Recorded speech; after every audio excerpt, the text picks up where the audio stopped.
Bonjour et bienvenue dans cette vidéo. Aujourd'hui, je t'emmène dans les coulisses de mes expériences psychédéliques.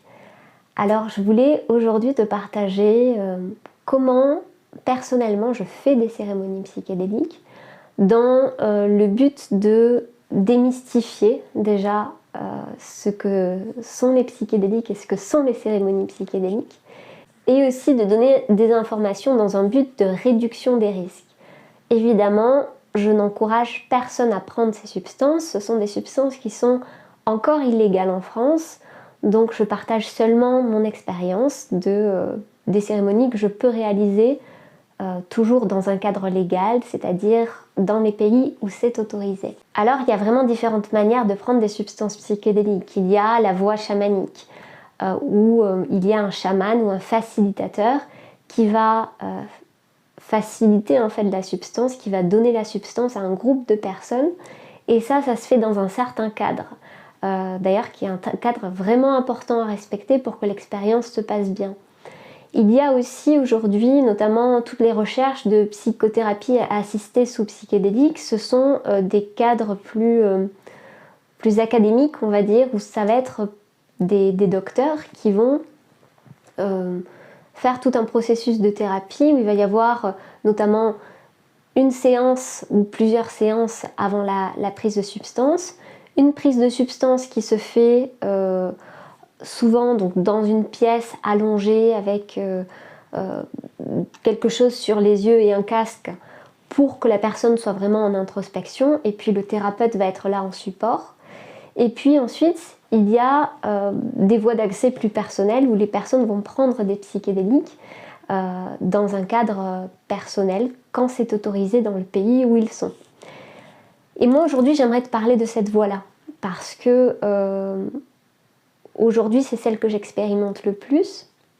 J'ai pu faire plein de voyages accompagnés avec des facilitateurs ou des thérapeutes dans les pays, encore une fois, où c'était autorisé. Ça m'a apporté énormément de choses. Je continue à faire aussi ça de cette manière-là. Mais aujourd'hui, j'ai acquis aussi une certaine expérience qui me permet de prendre ces substances-là quand je suis seule ou quand je suis avec un groupe d'amis. Voilà. Et encore une fois, dans des pays où c'est autorisé.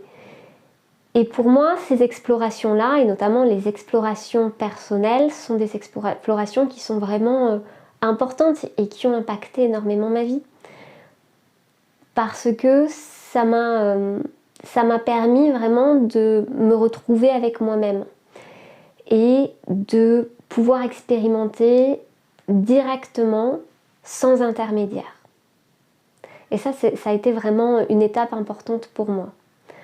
Je rappelle quand même que j'ai toute une formation de praticienne en hypnose. J'ai aussi été formée à la psychothérapie sous psychédélique. J'ai pu assister à différentes formations aussi sur le chamanisme. Donc aujourd'hui, j'ai tous les outils finalement pour pouvoir expérimenter seule. Mais effectivement, c'est même dans les pays où les substances psychédéliques sont autorisées, c'est très déconseillé de faire ça tout seul quand on n'a aucune expérience. Maintenant, moi, je rêve d'un monde où, déjà, effectivement, on serait libre d'explorer notre conscience comme on l'entend, et puis un monde où il y aurait toute une pédagogie autour de ces outils-là pour permettre aux gens d'être, entre guillemets, leur propre chaman et de pouvoir expérimenter, bien entendu, s'ils le souhaitent, en conscience, en ayant appris toutes les techniques pour se sentir à l'aise finalement, et en connaissant toutes les informations de réduction des risques.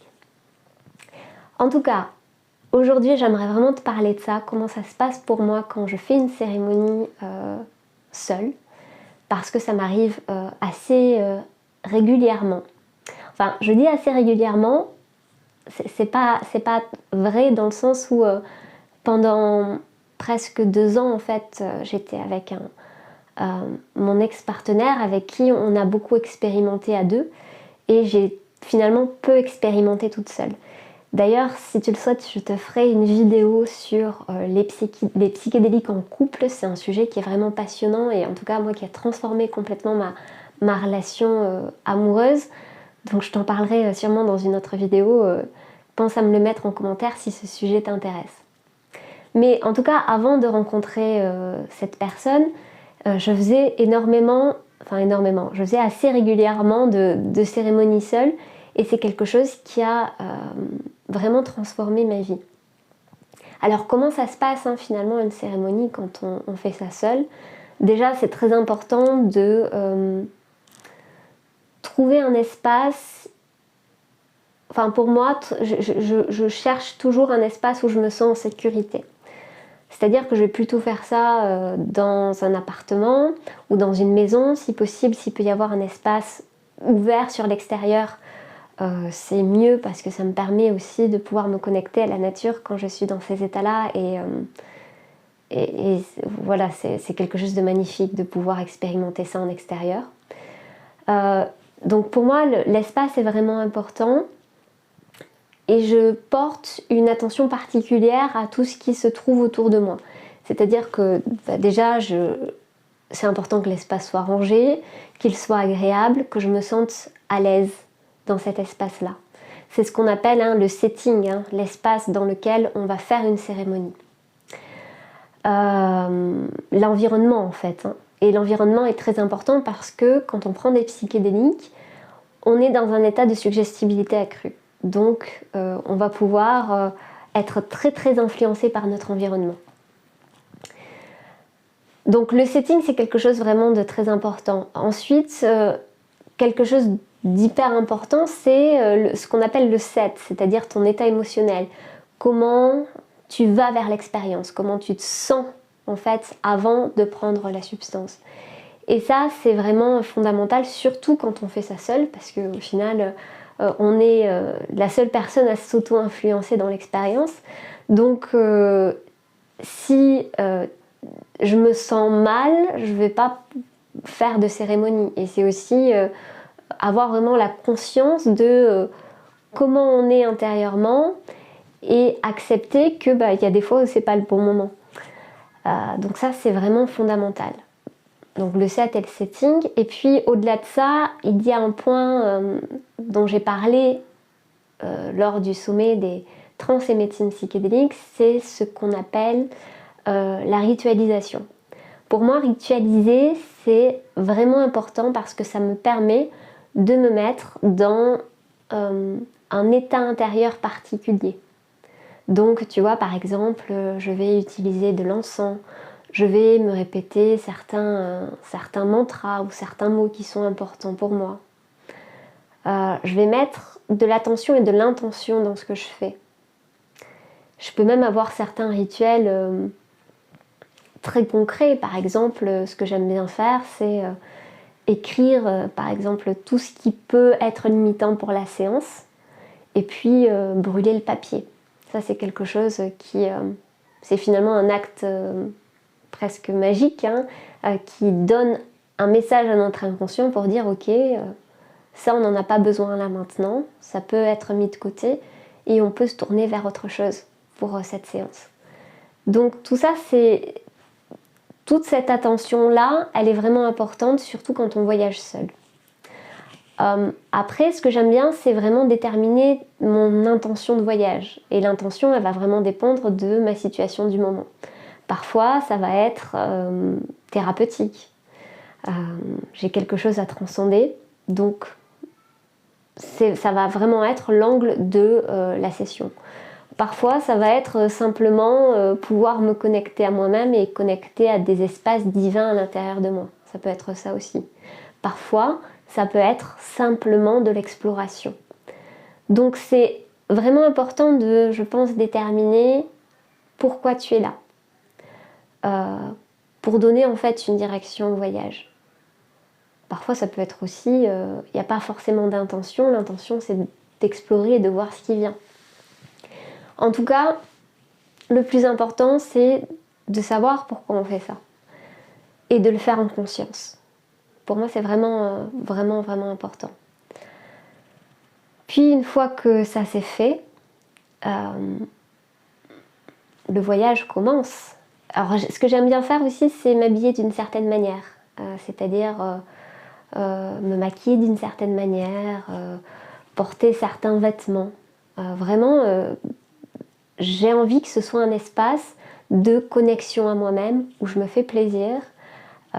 Il m'arrive parfois pendant les cérémonies de me regarder pendant de très longues minutes dans le miroir et il se passe des choses assez impressionnantes dans ces moments-là.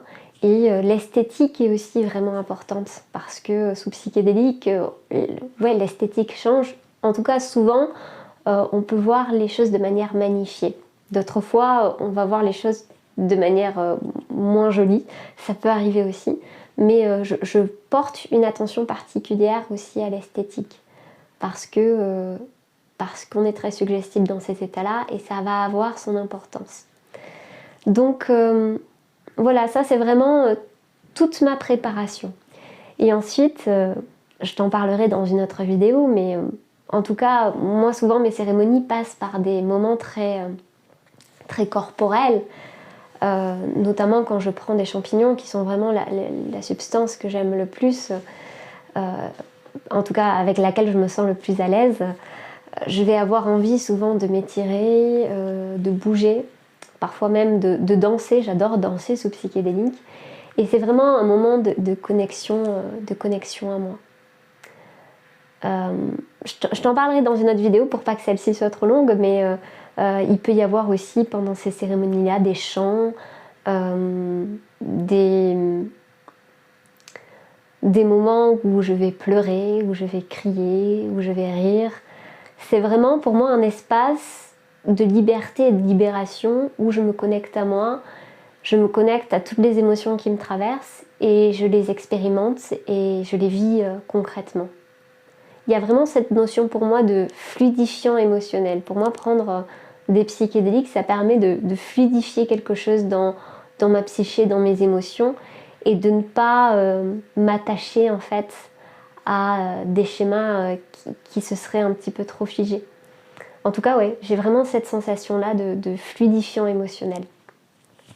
Mais je te partagerai dans une autre vidéo comment c'est concrètement pour moi. Comme ça, tu pourras avoir une idée de ce qu'il est possible d'expérimenter. Voilà, j'espère que tu as aimé cette vidéo. Si tu l'as aimée, je t'encourage à la liker, à la partager. Et si tu t'intéresses à ces sujets-là, à l'exploration psychédélique, à comment se connecter à ces espaces immenses et infinis à l'intérieur de nous, eh bien, j'ai créé une masterclass qui s'appelle l'expérience psychédélique et spirituelle. Tu peux la retrouver en lien dans la description.